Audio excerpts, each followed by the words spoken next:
며칠 전 신문에 지난 대선에 나왔던 분이 책을 냈는데 책 제목 중에 끝은 시작이다 이런 말이 있더라고요. 그걸 딱 보는 순간에 이건 전도서의 주제인데 이번이 전도서를 공부했나 하는 생각이 들더라고요.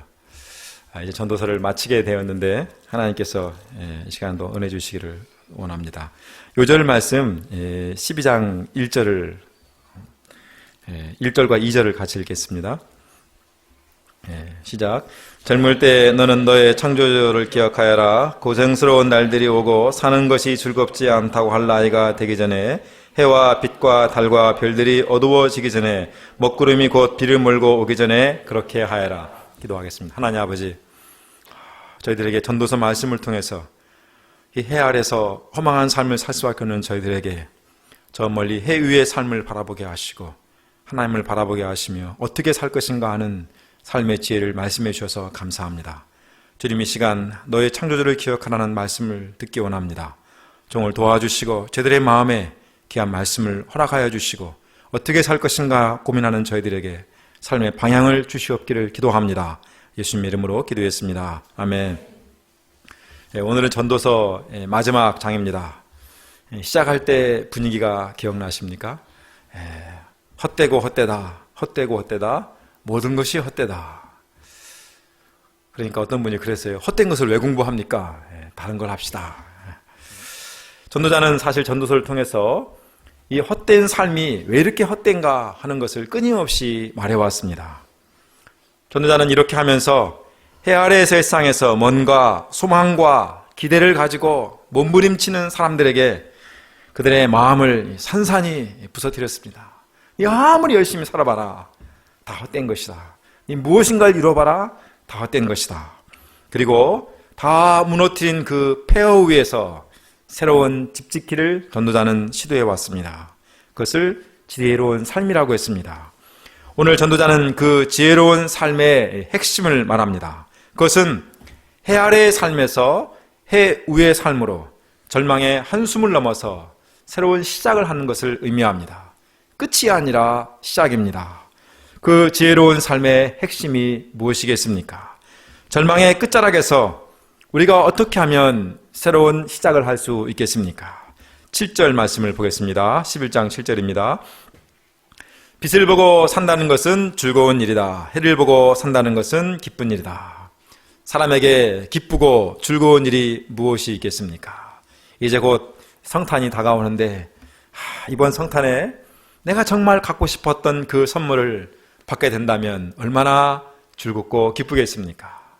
또 지금 기말 시험에 지금 다들 떨고 있는데 너무 준비가 안 됐는데 갑자기 교수님이 이번 시험은 없다, 다 성적을 A로 주겠다 한다면 얼마나 신나는 일이겠습니까? 저는 얼마 전부터 나 다니엘이라는 고3을 마치는 형제와 성역 공부를 시작했는데 아주 저에게 큰 기쁨이 되고 있습니다. 우리 삶에 나를 힘들게 하는 일도 많이 있지만 또 많은 것들이 나를 기쁘고 즐겁게 합니다. 그런데 그 어떤 것보다 나를 즐겁게 하고 기쁘게 하는 것이 무엇이겠습니까? 그것은 바로 지금 내가 살아있다는 것입니다. 우리는 지금 나의 모습이 또 내가 지금 처한 형편이 내 마음에 들지 않을 수 있습니다. 나는 정말 너무 내가 좋아, 지금 아주 딱이야 하는 사람 한번 손 들어보세요. 난 지금 너무 행복해. 아무도 없네. 그 정도는 아니잖아요. 다들 불만이 있죠. 키가, 저도 제가 클 때는 제가 표준 키였습니다. 딱 173. 근데 지난주에인가 재보니까 172더라고요. 1cm가 줄었어요. 와, 얼마나 날아간 2cm가 아까운지 살짝 드는 건데. 근데 요즘 와서 듭니다. 내가 한 3cm만 더 컸어도 지하철 탔을 때 답답하지 않을 텐데 하는 생각이 듭니다. 좀 왜 이렇게 살이 안 빠지는지, 몸무게가 한 5kg만 줄어도 내가 완벽한 사람이 될 텐데 하는 생각이 들 때도 있습니다. 뭔가 우리는 내 마음에 들지 않는 게 늘 있어요. 그런데 그 정도가 아니라 정말 화가 나고 힘들고 분통이 터지고 막 정말로 몸부림치는 문제를 가지고 있을 수 있습니다. 그런데 전도서 9장에 보니까 비록 개라도 살아있으면 죽은 사자보다 낫다고 하였습니다. 죽은 이들에게는 이미 사랑도 미움도 야망도 없고 세상에서 일어나는 어떠한 일에도 다시 끼어들 자리가 없다 했습니다. 그래서 살아있는 사람에게는 누구에게나 희망이 있다고 하였습니다. 그래서 전도자가 말합니다. 빛을 보고 산다는 것은 즐거운 일이다. 해를 보고 산다는 것은 기쁜 일이다. 에몬슨이라는 시인이 노래하기를 그대가 헛되이 보낸 오늘은 어제 죽어간 이가 그토록 그리워하던 내일이라고 하였습니다.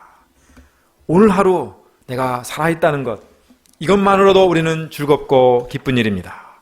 그렇기 때문에 오래 사는 사람은 그 모든 날을 즐겁게 살 수 있어야 합니다. 앞으로 인생살이에서 어떤 어두운 날이 우리에게 다가올지 모릅니다. 어둠 속에서 괴로워하고 고통스럽게 사는 것은 헛된 것이라고 하였습니다. 그러므로 지금 빛이 나고 해가 날 때, 아직은 내가 건강한 모습으로 살 수 있을 때 우리는 즐겁게 살아야 합니다. 지금 내게 주어진 현재의 행복을 누려야 합니다. 더구나 이 빛, 이 해가 그냥 빛이 아니요 그냥 해가 아닙니다. 한 사람의 인생으로 말하면 그 인생에서 가장 찬란한 빛을 발산하는 청년, 젊은이 때를 말합니다.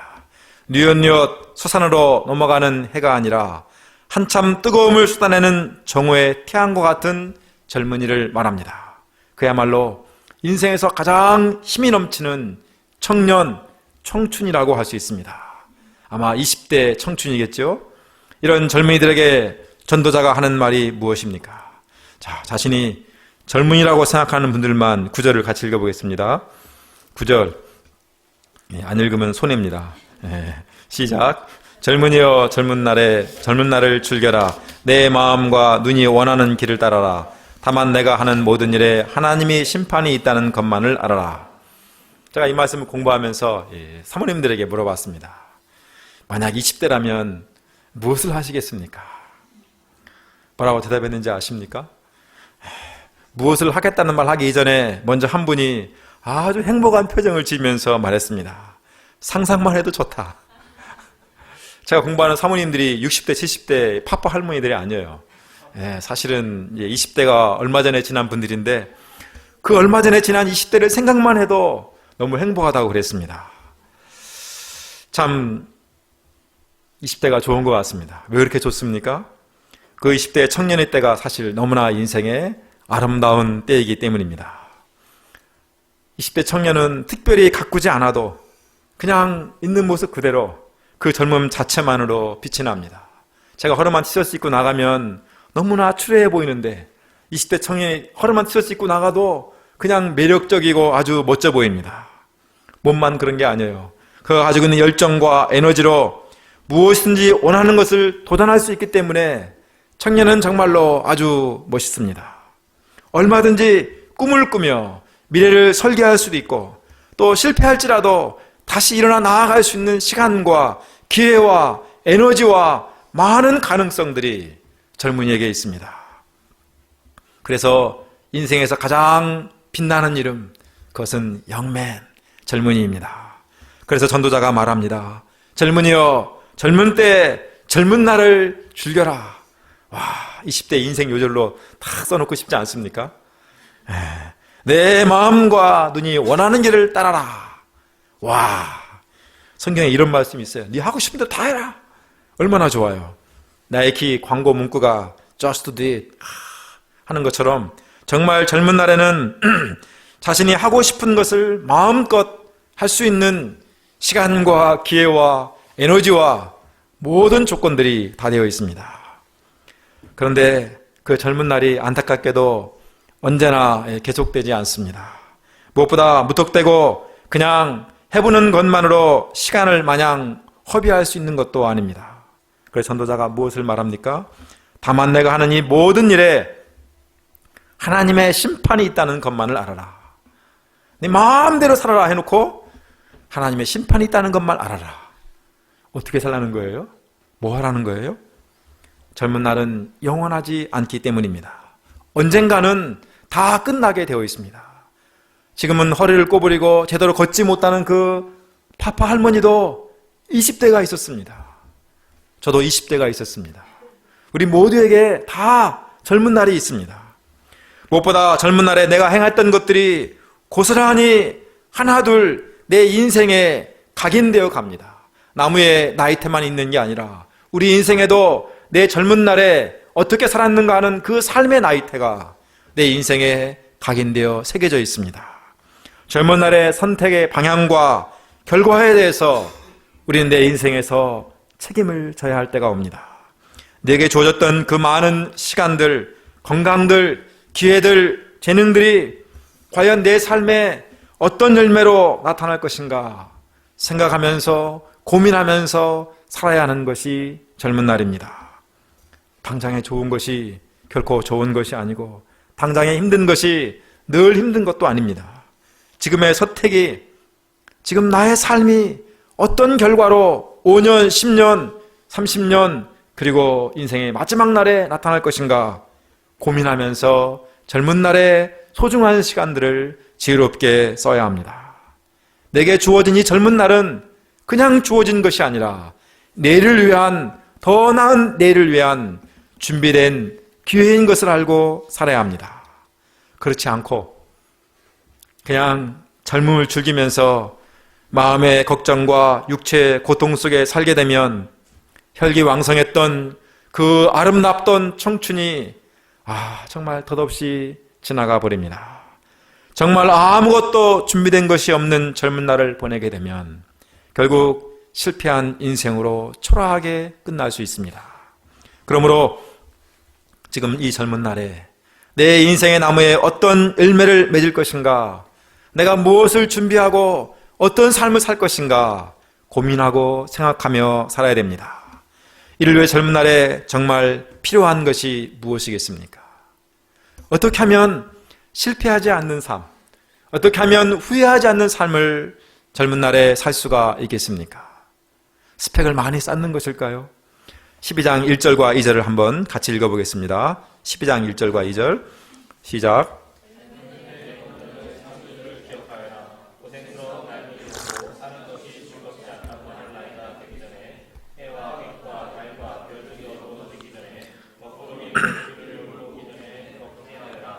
전도자는 이 젊은 날을 헛되이 보내지 않고 그냥 허비하지 않고 정말 제대로 보내기 위해서 중요한 것이 무엇인가 한 가지를 말합니다. 그것은 젊을 때 너의 창조주를 기억하라고 말합니다. 많은 것을 말할 수 있는데 왜 하필이면 창조주를 기억하라는 말을 하겠습니까? 창조주를 기억하라는 말의 의미가 무엇이겠습니까? 첫째로 창조주를 기억하라는 말씀은 하나님이 말 그대로 창조주이시라는 것을 기억하라는 의미입니다. 하나님은 어떤 분이신가? 우리는 많은 이야기를 할 수 있습니다. 젊은이가 가장 좋아하는 하나님의 이름은 사랑이겠죠. 하나님은 사랑이시다. 뭔가 그냥 가슴에 착 와닿을 수 있는 사람, 그는 젊은이입니다. 그런데 전도자는 그 많은 것 중에서 무엇보다도 하나님은 창조주시다라는 것을 기억하라고 말씀하고 있습니다. 하나님은 어떤 분이신가? 성경을 펼 때 우리가 가장 먼저 만나는 하나님은 다름 아니라 창조주 하나님이십니다. 하나님은 모든 것을 창조하셨습니다. 우주와 지구와 우리가 눈에 보이는 모든 것들을 하나님이 창조하셨습니다. 젊은 날은 가장 힘이 넘칠 때입니다. 무엇인지 마음만 먹으면 이룰 수 있다는 자신감을 갖고 있을 때입니다. 내가 시도하지 않아서 그렇지 내가 마음만 먹으면 누구보다도 잘할 수 있다. 이 자신감이 하여튼 근거가 없지만 하여튼 그런 근거 없는 자신감을 갖고 살 수 있는 그 배짱, 그 오기, 하여튼 이게 있는 게 하여튼 젊은이입니다. 그래서 자기 생각이 강하고 자기 삶에 대한 애정도 강하고 열정도 강합니다. 그런데 자기 생각대로 하면 정말 모든 것을 다 할 수 있겠습니까? 정말 될까요? 나이가 든다는 것이 무엇을 의미하는지 아십니까? 안 되는 것도 있더라. 안 되는 것도 있더라. 이것을 알기 시작하면 이제 20대가 지나간 겁니다. 그리고 나중에는 시도하려고 하지 않으면 늙어가는 겁니다. 저도 언제든지 마음만 먹으면 나도 기타를 잘 칠 수 있다. 나도 마음만 먹으면 내가 어렸을 때 내가 우리 아버지 엄마가 가난해서 내가 바이올린을 못 배워서 그렇지 나도 마음만 먹으면 좀 할 수 있다. 지금은 절대로 시도하지 않습니다. 참 안타까운 일이죠, 인생이. 근데 많은 일들이 마음만 먹으면 할 수 있다고 생각했던 일들이 정말 많았는데 할 수 있을 것 같았는데 실제로 살아보면 할 수 있는 게 그리 많지 않습니다. 다 할 수 있을 것 같은데 내가 하지만 않았지 하면 나도 좀 할 것 같은데 막상 해보면 할 수 있는 게 별로 없습니다. 며칠 전에 월드컵 추첨이 있었습니다. 최상의 존이, 최악의 존이 이런 말 많이 하는데 한번 생각해 보세요. 모든 공차는 축구하는 꿈나무부터 수많은 젊은이들이 가장 가고 싶어하는 꿈의 무대가 월드컵 무대이겠죠. 이 지구상에 얼마나 많은 젊은이들이 공을 차면서 월드컵을 꿈꾸겠습니까? 그러나 정말 그 무대에 설 수 있는 사람은 극소수입니다. 이것은요, 세상의 방식이 그렇다는 것을 보여줍니다. 이것이 세상의 하나의 원리입니다. 아무리 많은 사람이 원한다 할지라도 그 꿈을 이룰 수 있는 사람은 극히 소수입니다. 그렇기 때문에 젊은이들은 세상에서 낙오되지 않고자 꿈을 이루기 위해서 자신의 능력을 키우며 몸부림치며 살아갑니다. 그러나 안타깝게도 정말 미안하게도 아무리 그럴지라도 우리의 능력은 한계가 있습니다. 아무리 머리를 쥐어뜯으면서 풀어보려고 해도 풀리지 않는 수학 문제가 꼭 우리에게 있어요. 그리고 많은 젊은이들이 여기에서 좌절합니다. 꿈을 꾸지만 걱정이 앞서고 좌절하고 포기하고 고통의 눈물을 흘립니다. 이것이 젊은 날의 모습입니다. 그러나 이런 젊은이들이 기억해야 할 것이 무엇입니까? 하나님이 창조주시라는 것입니다. 하나님은 창조주로서 전능하신 하나님이십니다. 하나님에게는 모든 것이 가능합니다. 그런데 그 창조주가 저 멀리 계신 그 누구의 하나님이 아니라 무엇을 말합니까? 너의 창조주를 기억하라고 말씀합니다. 하나님이 창조주신데 저 멀리 그 누군가의 하나님이 아니라 바로 나의 창조주, 나의 하나님으로 오기를 원하십니다. 이 하나님께서 나의 하나님이 되어서 나와 함께하기 원하시고 나를 돕기 원하시고 나의 주님으로 찬양과 경배를 받기를 원하십니다. 우리가 이 하나님을 나의 하나님으로 바라보고 나의 창조주로 영접하고 이 하나님을 의지하고 살아갈 때 우리는 비로소 나의 한계와 나의 절망과 나의 고통 속에서 주저앉지 않고 하나님을 바라보며 꿈을 꾸며 일어나서 새로운 삶을 살아갈 수 있습니다. 내 모습이 어떠하든지 내 주어진 조건이 어떠하든지 하나님을 바라보며 우리는 절망의 끝자락에서 새로운 시작을 향해서 나아갈 수 있습니다. 요셉은 젊은 날에 이집트의 노예로 팔려갔습니다. 요즘도 가끔 그런 말 나옵니다. 새우잡이 어선에 젊은이를 끌고 가서 팔아가지고 막 몇 달 동안 노역시키고 아주 수많은 사람들이 있죠. 사람이 한 번 인생이 망가져도 이렇게 망가지면 도저히 일어난다는 것이 쉽지가 않습니다. 그는 완전히 밑바닥에서 기어다니다가 끝날 인생의 운명이었습니다. 그러나 그는 하나님을 바라봤습니다. 하나님을 의지했고 하나님을 믿었습니다. 그리고 그 하나님 앞에서 살았습니다. 절망의 끝자락에서 그는 그때 새로운 시작을 하였고 마침내 꿈을 이루는 삶을 살았습니다. 젊은 날에 가장 중요한 것이 무엇이겠습니까? 그것은 바로 하나님을 창조주 하나님으로 믿고 만나는 것입니다. 그것도 저 멀리 계신 하나님, 누군가의 하나님, 누군가를 잘 도와주지만 나하고는 별로 상관없는 하나님이 아니라 바로 나의 하나님, 나의 창조주, 나와 함께 원하시는 그 하나님을 기억하고 그 하나님과 함께 새로운 시작을 하는 것입니다. 그것이 바로 지혜로운 삶이요, 그것이야말로 내 젊은 날에 가장 중요한 스펙 쌓기라고 할 수 있습니다. 또 하나님을 창조주로 기억하라는 것은 어떤 의미가 있겠습니까? 그것은 둘째로 나의 삶의 목표와 방향이 이 하나님께 있음을 기억하고 살라는 말씀입니다. 우리가 창세기 1장을 공부하면서 하나님이 창조시다 하는 것을 배우죠. 그런데 그 창조주 하나님이 나를 만드시고 아주 심히 기뻐하셨다고 우리는 배웁니다. 내가 누구입니까? 나는 하나님의 골칫덩어리가 아니라 가장 기뻐하시는 기쁨의 대상이었습니다. 나의 기쁨, 나의 행복, 나의 가치가 어디에 있습니까? 하나님이 나를 가장 기뻐하셨다는 여기에 있습니다. 나의 기쁨, 나의 행복은 바로 하나님에게서 왔습니다. 그러므로 내 삶의 방향도 하나님을 기쁘시게 하는데, 이 하나님과 함께 하는데 나타납니다. 근데 이게 참 젊은 날 봐드리는 것이 쉽지가 않습니다. 왜냐하면 젊은 날은 그 누구보다도 그 어느 때보다 내가 최고야 하는 내 생각, 내 열정이 아주 강할 때이기 때문입니다.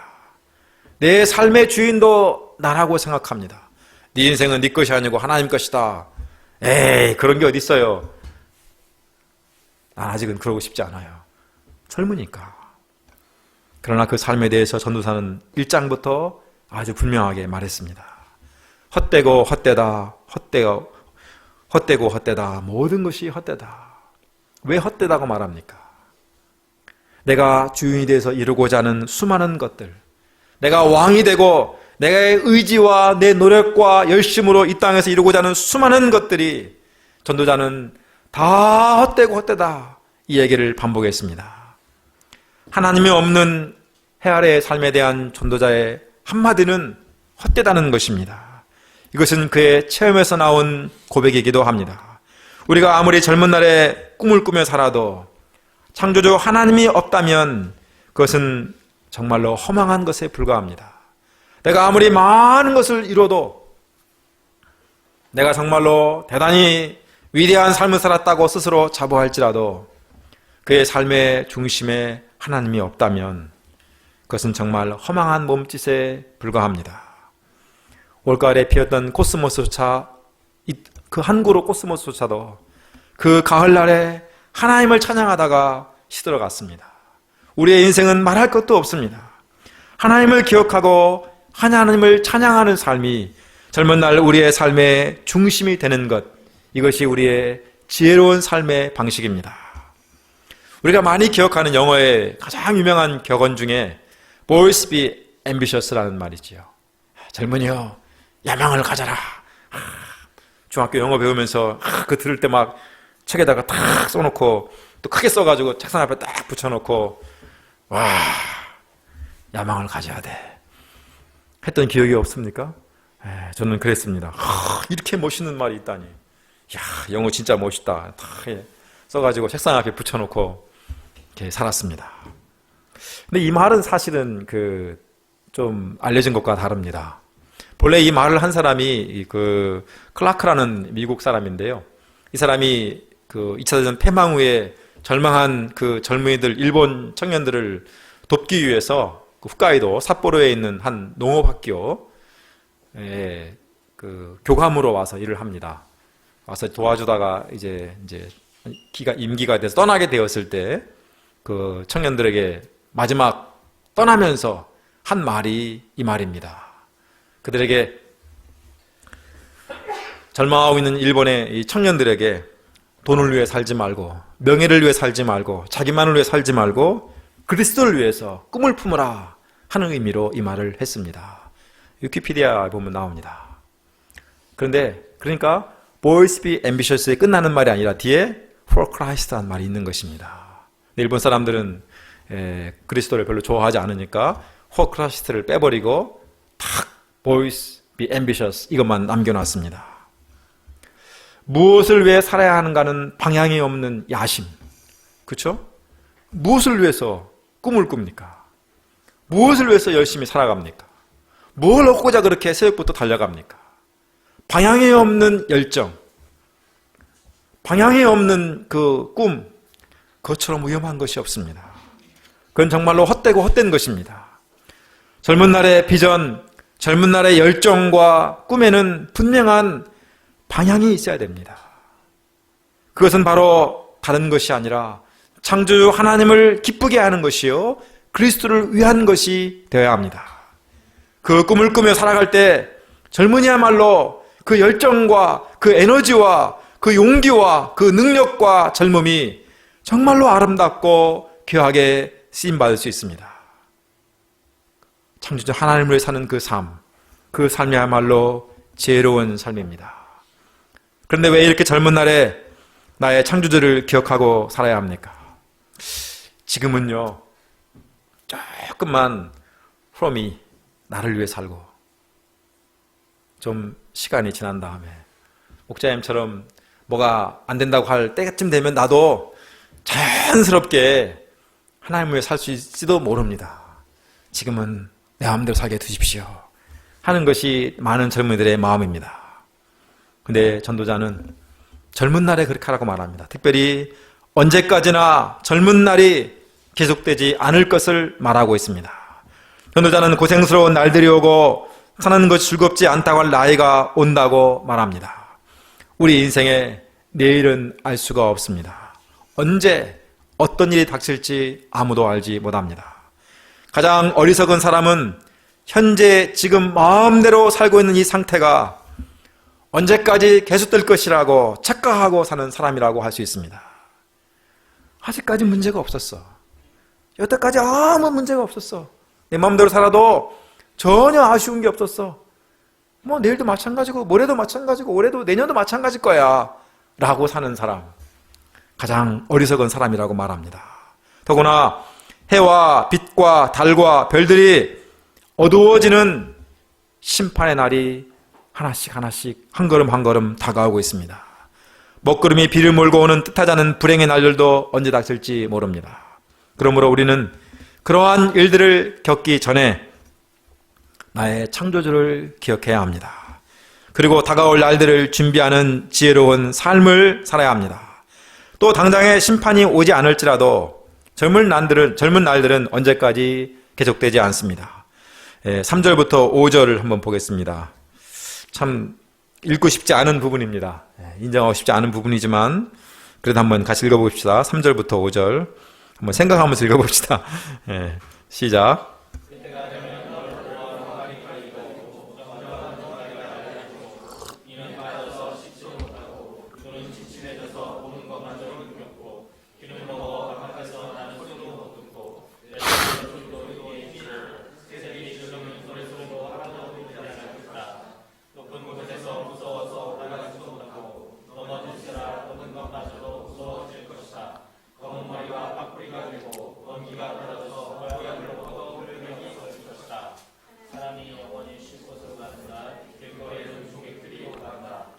여기에 나오는 표현들이 실감이 납니까? 하나도 실감이 안 나죠? 팔이 떨리고 다리가 약해지고 이는 빠져서 씹지도 못하고 눈은 심침해져서 보는 것마저 힘겹고 또 그런 사람 여기 아무도 없는 것 같아요. 그러죠? 누가 그런 사람이 있습니까? 저도 이 정도는 아닙니다. 저는 아직도 쌩쌩합니다. 근데 원기가 떨어져서 보약을 먹어도 효력이 없을 것이다. 참 이걸 보면 참 인생이 허망하죠? 젊은 날에 그렇게 싱싱하고 탄력 있고 용맹스러웠던 생각을 하면 팔다리에 힘이 빠지고 걷는 것마저 무서워하는 노년은 참 슬프고 안타까운 일입니다. 그러죠?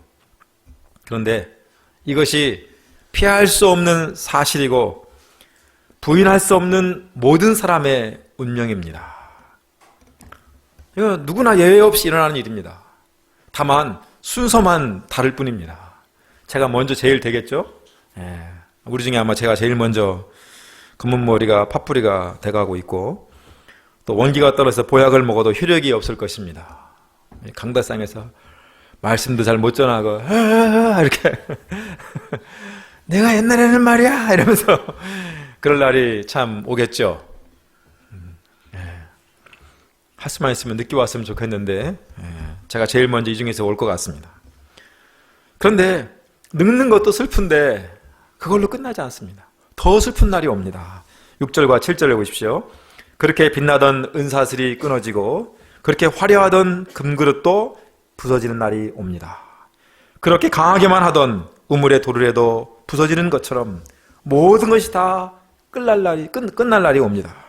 그러므로 그날이 오기 전에 우리는 어떻게 해야 합니까? 나의 창조주를 기억해라고 말합니다. 모든 것이 끝나기 전에, 끝나기 직전에 기억하면 어떻습니까? 허망한 것이죠. 그때에 가서 아무리 후회해도 다 소용이 없습니다. 창조주를 잊고 살아가는 삶은 그가 무엇을 이뤘을지라도, 어떻게 살았을지라도 다 헛되고 헛된 것입니다. 그런데 하루라도 빨리, 더 먼저 헛되게 살지 않고 창조주를 기억하고 사는 삶, 그것이야말로 지혜로운 삶입니다. 헛된 삶에서 돌이켜서 창조주를 기억하는 사람, 그 사람이야말로 가장 의미 있고 보람 있고 알차게 인생을 살아가는 것입니다. 전도자는 말합니다. 지혜로운 사람의 말은 찌르는 채찍 같고 수습된 잠언은 잘 박힌 목과 같다. 찌르는 채찍은 상처가 됩니다. 아픔이 있죠. 그러나 그것은 내 삶의 방향을 잡게 해주고 멍하던 정신을 똑바로 차리게 해줍니다. 또 잘 박힌 못은 무엇을 걸어도 안정되게 지탱해 주는 것처럼 전도자의 말은 내 삶의 방향을 잡아주고 내 삶에 의지할 수 있는 안정된 힘이 되어줍니다. 결국 그 모든 채찍과 박힌 못의 핵심은 무엇이겠습니까? 그것은 바로 창조주를 기억하는 것입니다. 젊은 날 인생의 내일을 알 수 없기 때문에 많은 청년들이 이 책 저 책 많이 뒤적거립니다. 무엇을 위해 어떻게 살아야 되는가 고민하고 괴로워합니다. 그러나 전도자가 말합니다. 책은 아무리 읽어도 끝이 없고 공부만 하는 것은 몸을 피곤하게 합니다. 지식이 우리를 구원하지 못합니다. 지식이 결국 내 삶을 인도해 주지 못합니다. 어디로 갈 것인가 아무리 찾아도 우리는 탄식할 뿐입니다. 그런데 우리가 어떻게 살아야 할 것인가 하는 모든 것이 전도서에 담겨 있습니다. 어떻게 살아야 할 것인가? 그것은 전도자가 결론적으로 말하죠. 13절을 보십시오. 한번 읽어볼까요? 13절도 시작. 할 말은 다 하였다. 결론은 이것이다. 하나님을 두려워하라. 그분이 주신 계명을 지켜라. 이것이 사람이 해야 할 의무다.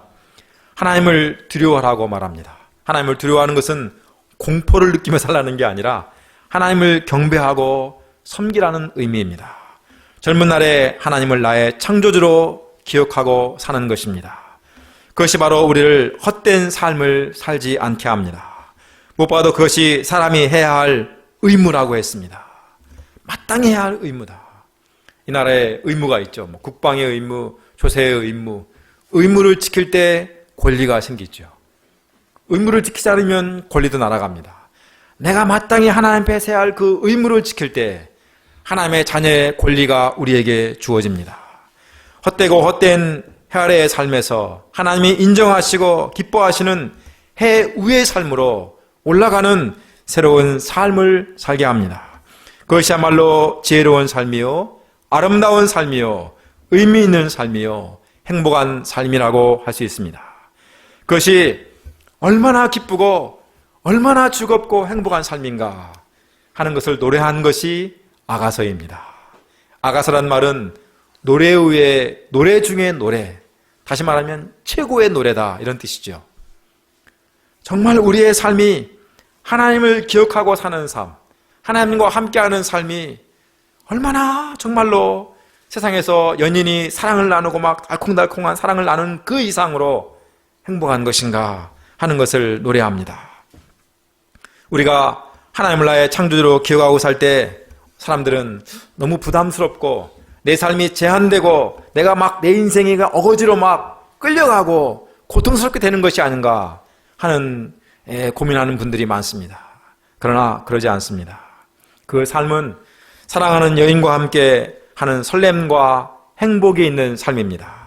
그 삶은 해 아래의 허망한 삶이 아니라 해 위에서 하나님을 찬양하는 가장 아름답고 복된 삶입니다. 우리가 나의 하나님을 나의 창조주로 기억하고 살아가는 지혜로운 삶이 되기를 간절히 기도합니다. 내 인생에 정말 해야 할 의무가 무엇인가? 사람으로서 내가 어떤 일을 살아야 되는가? 다른 것이 아니라 하나님을 기억하고 하나님을 위해 사는 삶, 그것이 바로 허망한 인생살이를 허망하게 보내지 않고 정말로 의미 있고 보람되고 행복하게 사는 행복의 길이라고 할 수 있습니다. 그러면 우리가 어떻게 살 것인가? 하나님을 기억하고 사는 것입니다. 기도하겠습니다. 아버지 하나님, 전도서 말씀을 통해서 그러면 우리가 어떻게 살 것인가에 대한 이 문제 앞에서 방황하고 고민하는 우리에게 무엇이 지혜로운 삶인가, 어떻게 살아야 되는가를 말씀해 주셔서 진실로 감사합니다. 주님, 우리에게 젊은 날에 너의 창조주를 기억하라는 말씀을 주셔서 감사합니다. 저희가 창조주를 기억하는 삶의 방향이 될 수 있도록 도와주시고 하나님을 의지하고 하나님을 바라보고 하나님을 위해 살아갈 수 있도록 저희들을 도와주시옵기를 간절히 기도합니다. 그래야말로 우리의 삶이 해 아래에서 헛되고 헛된 허망의 노래를 부르지 않고 보람되고 가치 있고 의미 있고 아름다운 하나님을 찬양하는 복된 삶이 될 수 있도록 저희들을 축복하여 주시옵소서. 예수님의 이름으로 기도하였습니다. 아멘.